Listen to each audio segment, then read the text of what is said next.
بسم اللہ الرحمن الرحیم۔ السلام علیکم ورحمۃ اللہ۔ ایک دفعہ کا ذکر ہے کہ ایک بادشاہ کو دو باز تحفے میں ملے۔ اس نے اتنے خوبصورت پرندے کبھی نہیں دیکھے تھے۔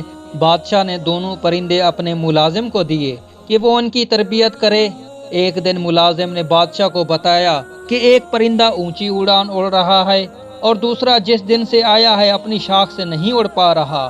بادشاہ نے مملکت کے تمام معالجوں اور جادوگروں کو طلب کر لیا، لیکن کوئی اس باز کو نہ اڑا سکا۔ بادشاہ نے اپنے مشیروں کے سامنے یہ مسئلہ رکھا۔ گھنٹے دن اور دن مہینوں میں ڈھل گئے لیکن باز نہ اڑ سکا۔ بادشاہ نے کسی ایسے شخص کو بلانے کا فیصلہ کیا جو قدرت سے گہری دلچسپی رکھتا ہو۔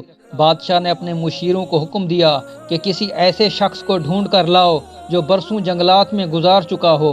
اگلے دن بادشاہ باز کو محل کے باغوں میں اڑتے ہوئے دیکھ کر حیران رہ گیا۔ بادشاہ نے اس شخص کو طلب کیا جس نے باز کو اڑایا تھا۔ اس شخص کو بادشاہ کے سامنے پیش کیا گیا۔ بادشاہ نے پوچھا، تم نے باز کو کیسے اڑایا؟ وہ مسکرا کر بولا، میں نے وہ شاخ کاٹ دی جس پر باز بیٹھا تھا۔ حاصل کلام یہ کہ آگے بڑھنے کے مواقع بہت ہیں لیکن ہم آگے بڑھنے کی کوشش نہیں کرتے۔ ہم اپنی آسائشوں سے قدم باہر ہی نہیں نکالتے۔ نئی آزمائشیں اور نئے تجربے ہی زندگی میں آگے بڑھنے کی وجہ بنتے ہیں۔ آزمائشوں کا مقابلہ کریں، یہی کامیابی کا واحد راستہ ہے۔